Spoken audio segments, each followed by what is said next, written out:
Disse ontem que o bate-boca entre Donald Trump e Volodymyr Zelensky foi um evento sem precedentes e criticou o plano europeu para a resolução do conflito.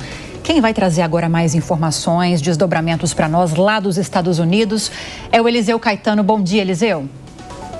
Oi, Lívia. Oi, Matos. Muito bom dia para vocês e para todo mundo que acompanha o Jornal da Manhã. A gente fala ao vivo, direto dos Estados Unidos, neste momento, 6 horas da manhã, com 32 minutos aqui na costa leste americana. E a temperatura no sul da Flórida está na casa dos 17 graus Celsius. Carnaval por aí, mas aqui o clima está quente, viu? Pelo menos por conta da escalada da tensão envolvendo Estados Unidos, Ucrânia, Rússia e agora com a entrada da União Europeia nesse circuito, viu? Há 3 anos a gente acompanha a guerra desde a invasão da Rússia à Ucrânia. Na semana passada a gente acompanhou aqui ao longo da programação o debate, o embate envolvendo Donald Trump e o presidente ucraniano Volodymyr Zelensky no Salão Oval da Casa Branca. Um dos salões mais respeitados, que só é utilizado para grandes eventos, foi palco de uma discussão na frente da imprensa mundial quando Volodymyr Zelensky, se recusou a assinar um tratado, um acordo que liberaria minerais raros lá da Ucrânia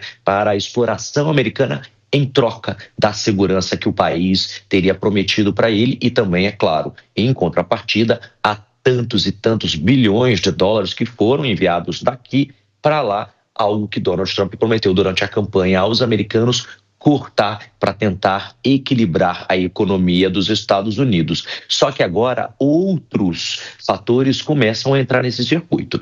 O fator que Volodymyr Zelensky saiu daqui e foi peregrinar na Europa, pedindo não apenas ajuda financeira, o que ele já faz há 3 anos, mas também ajuda política, depois da repercussão bem ruim que teve essa discussão, não apenas na imprensa internacional, mas também com relação à geopolítica global. Diversos líderes assistiram de maneira atônita a essa discussão. Ele também foi pedir esse apoio porque ele sabe que a Rússia, nos próximos dias, pode vir com força contra a Ucrânia e ele não tem mais tanto material humano nem militar para se defender por longo tempo. Inclusive, ele deu uma entrevista a uma rede de TV por lá e disse que precisa de mais de 250 bilhões de dólares para a Ucrânia permanecer de pé nesta guerra, na defesa contra a invasão russa. E aí a União Europeia decidiu se reunir. Quem garantiu isso foi o presidente francês Emmanuel Macron, para tentar encontrar uma solução. E eles, a várias mãos, fizeram um documento pedindo para que haja um cessar-fogo de pelo menos 1 mês, para que ambos os países, tanto Rússia quanto Ucrânia, possam trabalhar melhor nesse documento pela paz e encontrar, junto com a Europa e com os Estados Unidos, uma saída. Aliás, esse documento deve ser apresentado a Donald Trump, porque ainda não houve uma saída formal dos Estados Unidos dessa mesa de negociações, das rodadas que já têm acontecido há muito tempo. E aí o Kremlin entrou no circuito dizendo o seguinte, que o bate-boca entre Trump e Zelensky foi um episódio sem precedentes, ou seja, colocando mais gasolina nesse fogo para que a fogueira se incendeie ainda mais rápido.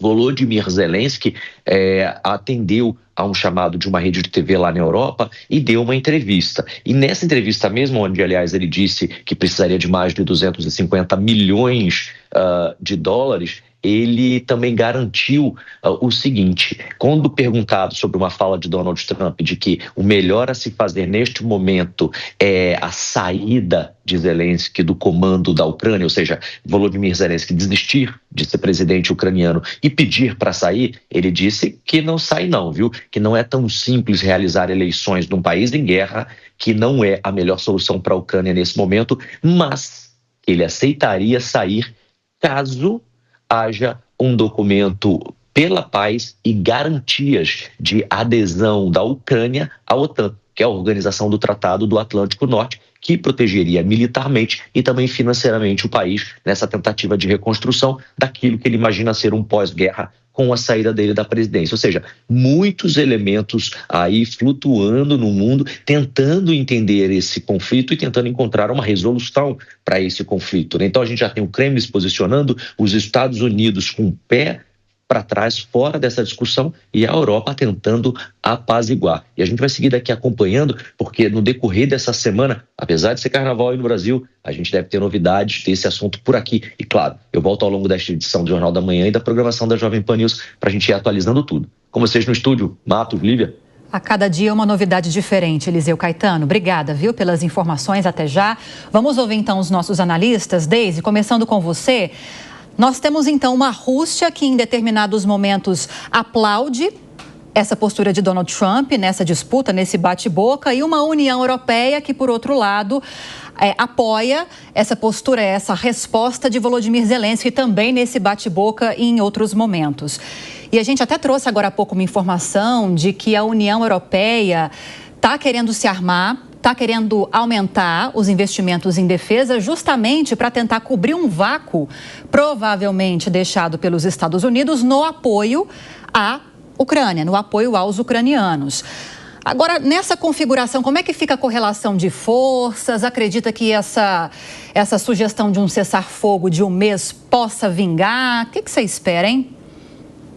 Não, Lívia, eu acredito que cessar-fogo está fora de questão, né? Agora tem um ponto interessante que você mencionou aqui brevemente, que é essa questão do Kremlin, né? O Kremlin, quando ele enfatiza esse caráter, abre aspas, sem precedentes do embate, ele tenta justamente explorar essa fissura e reforçar essa narrativa de que o apoio dos Estados Unidos à Ucrânia, ele é completamente instável e depende dessa conjuntura política doméstica americana, né? Então, essa abordagem, ela se alinha muito a uma estratégia russa de desgastar a frente ocidental e minar a coesão entre os aliados, especialmente num ano tão importante para os Estados Unidos, que vem depois de um ano eleitoral, né? Então, esse episódio, ele ilustra essa interseção entre política doméstica e geopolítica local, né? O Trump, ele busca consolidar essa base isolacionista dele e crítica ao envolvimento externo, enquanto o Zelensky luta para garantir que a Ucrânia continue sendo uma prioridade para o Ocidente. E o Kremlin, por sua vez, ele observa tudo isso, capitaliza essas tensões, consciente de que o futuro da guerra pode ser profundamente influenciado pelo resultado desse embate do Donald Trump com o Zelensky, né? Então é uma questão assim muito de observador, né? E como o Kremlin vai capitalizando essa necessidade da Ucrânia de ser vista pelo Ocidente e essa questão toda em torno dessa dissonância entre os dois países. E aí o Kremlin fica ali aproveitando o discorrer do que acontece entre essa fissura ideológica aí. Pois é, a gente está diante de uma situação onde a Ucrânia não tem a menor condição de tocar essa guerra sozinha. Ela efetivamente depende, Volodymyr Zelensky depende, a sua vida, no fim, depende do apoio que vem dos Estados Unidos e da Europa. O que Trump está fazendo é mudar a forma de discutir essa situação, deixando claro o que interessa aos Estados Unidos e qual será o preço dessa ajuda, desse financiamento da sobrevivência da Ucrânia como um país e de Volodymyr Zelensky como um líder que está ali diante de uma situação que ele não conseguirá resolver da melhor forma. Esse é o fato concreto. A Rússia, obviamente, vai se aproveitar deste momento, porque quanto mais conturbado for, melhor posição ela terá na mesa de negociação. Mas o fato concreto, até quando a gente observa a reação da Europa, que se reuniu nesses últimos dias para pensar numa resposta a partir desse episódio, que sem dúvida alguma foi um episódio inédito pela relevância do tema que estava sendo tratado por dois líderes de duas nações e também porque estavam ali diante das câmeras, né, tendo aquela discussão ao vivo, a gente vê que a Europa já deixa claro que não há solução sem o apoio dos Estados Unidos. Então, fica claro a relevância e a importância que cada um tem. E essa declaração que a Europa faz, esse anúncio de que vai voltar a investir de forma mais séria nos armamentos militares, na sua preparação militar, isso vem se contrapor a uma postura que a própria Europa tem tido nas últimas décadas, talvez, de não repassar à OTAN os valores combinados para que a OTAN exerça essa função de proteção da Europa. Então, haverá um reequilíbrio de forças na geopolítica mundial. O Donald Trump escolheu um caminho inovador que, até agora, coloca essa situação entre Rússia e Ucrânia mais perto de um acordo, mesmo que não seja esse cessar-fogo temporário de um mês e tal, mas, sem dúvida alguma, hoje está se discutindo muito mais a sério termos de um cessar-fogo do que estava acontecendo durante o governo de Joe Biden. Então, o mundo se mexe de uma forma diferente, mas é preciso que a gente fique focado nos resultados que serão alcançados. E eu, de novo, acredito que estamos mais próximos de uma solução para essa guerra do que estávamos no ano passado. Em Brasília, após o ministro Flávio Dino do Supremo Tribunal